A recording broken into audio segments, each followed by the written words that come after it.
Hi, welcome to the Ambient iPad. Let's make some music.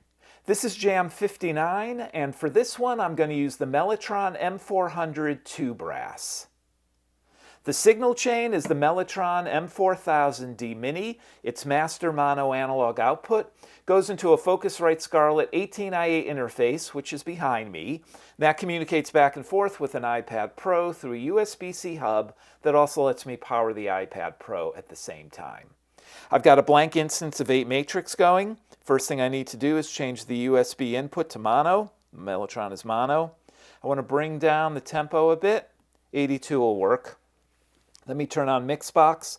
That's what I've been using as a multi-effects for the Mellotron.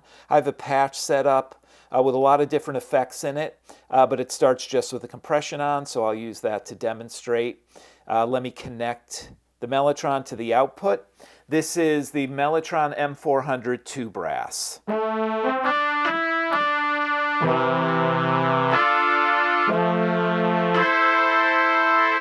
me turn some effects on, the phaser and the tape echo, which will also act like a reverb as well.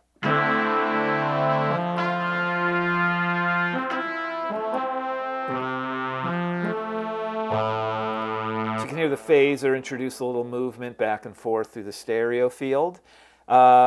So we've got that. The M400 Mellotron was meant to be a more portable version, and that was relative. It was still pretty big and pretty heavy, but bands did use it in the 70s on the road on tour. And the M400 came with 3 sounds. The tape rack had 3 tapes in it. I believe the standard configuration was violins, flute, and the brass that we're using. Just here's what the violins sound like.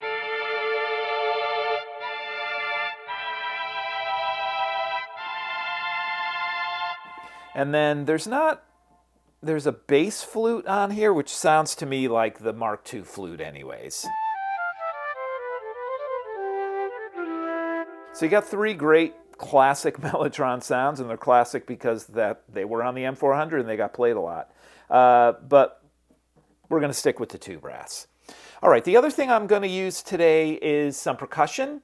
So we're going to use Ting and Borsta from Klevgr Ting, uses objects around the house, and Borsta uses brushes on things around the house as well as percussion instruments. Let's start with Ting. We'll add that in. Let me just, that's controlled right. So Ting does not have a sequencer built in. Borsta does, so actually let me get Borsta going. And then for Ting, I'll need to add XOX from the Rosetta suite. So this is Borsta. Let me just turn it on. So you can hear that brush. I mean, you have a So it uses brushes. So this is using brushes on a shovel. Got a cajon, which actually sounds good, but that initial brush thing. And we can turn that down, make it a little more metallic. Okay, that'll work. Whoops, I need to turn that off. Okay, XOX for Ting. Let's see here, Rosetta, XOX. And I do have, it's funny, I didn't realize Borsta had a sequencer when I first used it, so I actually created a percussion line in XOX, but I'm going to use that for Ting. Now we need to connect it to Ting, so we need to go into the, first of all, I want to turn those off. There we go. All right, so this is Ting.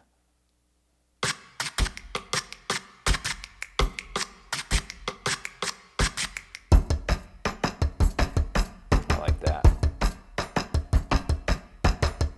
And living room. Okay, and let's add Borsta in. Turn down Ting just a little. Combination there. Okay, let's hear what this sounds like with 2 brass.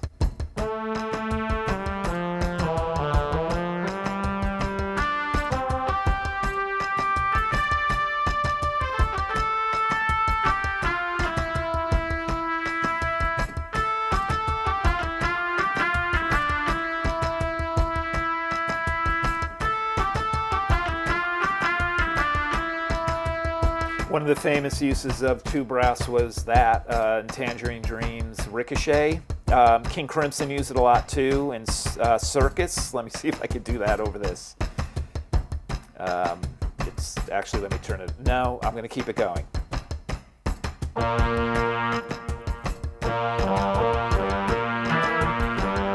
a little fast.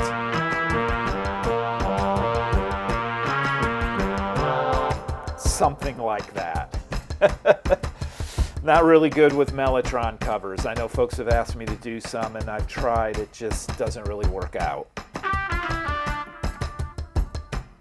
But having said that, this percussion thing reminds me of Brian Eno's Sombre Reptiles, which was not done on Mellotron. But let's see. See if I can figure it out. It's fairly simple. No,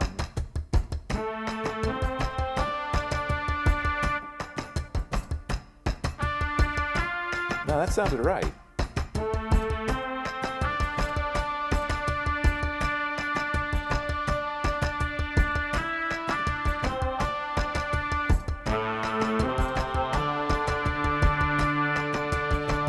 It's really heavy on the brass. The violins aren't coming through. Let me try the 16 violin. So this is a mass of violins. I really haven't found much use for it, but it may work here. Yeah,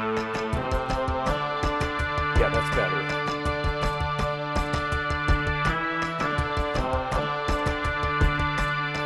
This other part.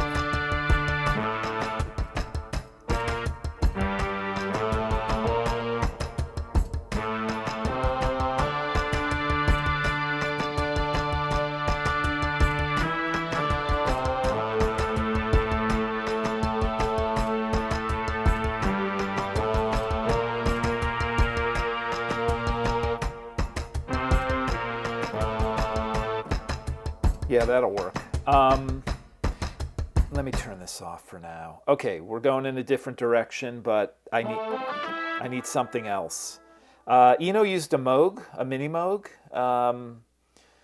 Let's try that, Model D. This is also good. I've never shown the Mellotron as a controller. I have used some synth lines lately with the Mellotron, but they've been triggered through Rosetta or an arpeggiator or something like that. So let's, let me see here. I need to connect it though. So right now it's connected to the keyboard is not this keyboard. It's the keyboard. That's way too loud. We're gonna have to turn that on. We're gonna have to turn that down. So I don't need that. It's the MIDI. This is the MIDI keyboard. It's connected. We got MIDI coming out the back. So way too loud, as I said. Let me bring that down. This is a kind of classic Keith Emerson patch. It's called Keith. Let me turn the Mellotron off. I mean, there's a few things here that won't work though. First of all, it's in mono, the glide. I got to turn the glide off.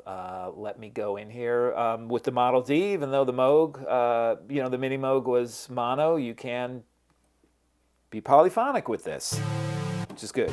It's a nice square wave sound. It's got that, on the top end, you can hear that. I don't want to call it brittle because it's not. It's very, very smooth and warm, but you just have that high-end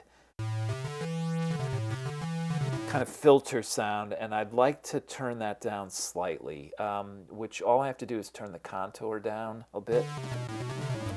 That kind of tames it. Not really hearing the effects. Delay. There's not a lot of effects on here. Well, that makes sense because the mix is way down. Let me just turn these up a little. Random. Okay, that totally opened it up. This could probably do with some more effects. You know what? Let's hear what it sounds like with the Mellotron. Okay.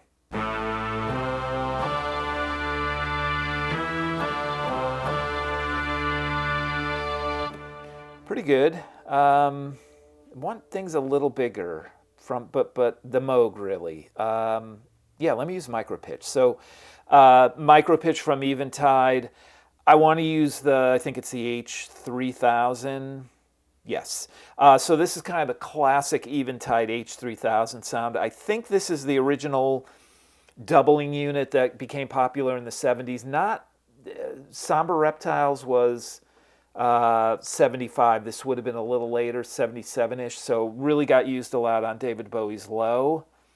Let's turn down the Mellotron, just the Moog going through micro pitch. Okay, there's a slight doubling there. Let me turn it off. Back on.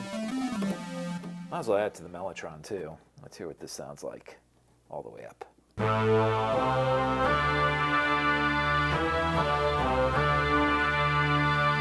I like that. And just for the fun of it, this is just for the Moog, I'm going to put Spatializer on it. Only because the Mellotron not drowns out, but it just, I don't want the Moog louder, but I want it to be a little more noticeable, if that makes sense. And Spatializer is definitely the thing to do it. So here's the Moog without. Let me turn down the Mellotron. So this is the Moog with Eventide's micro pitch, no Spatializer. And let's turn Spatializer on. Actually adds a little bit of volume and kind of a little wider. That hopefully you'll do it. Let me, yes.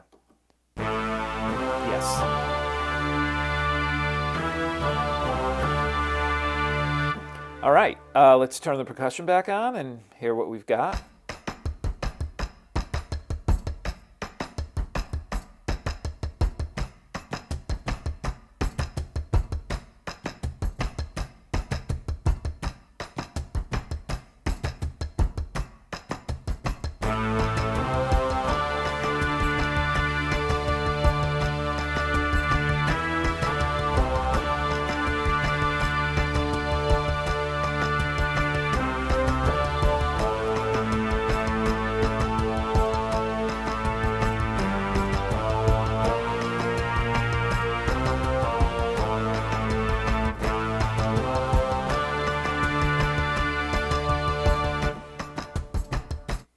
I think that'll work. Let me check a few settings, and I'm not going to say what I typically say is we'll be back with a jam, because we're not. We'll be back with Brian Eno Sombre Reptiles.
So that jam ended up differently. It wasn't really a jam. I ended up doing a cover of Brian Eno's Sombre Reptiles, but that's the fun of playing, right? I started going down the path, mainly with the percussion, and the combination of Ting and Borsta just totally reminded me of that piece, so why not? That's the fun of playing, is you can kind of start exploring different avenues than you may have started out on. So that tune was not originally done on the Mellotron, but it's a pretty simple melody line.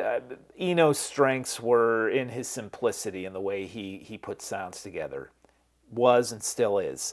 And this piece in particular used a rhythm generator in the 70s, so the percussion line is a little more complex, but totally evoked that feeling for me. So again, a little bit of a detour. Hope you enjoyed it. Thanks for watching. Thanks for listening, and good luck with your own music.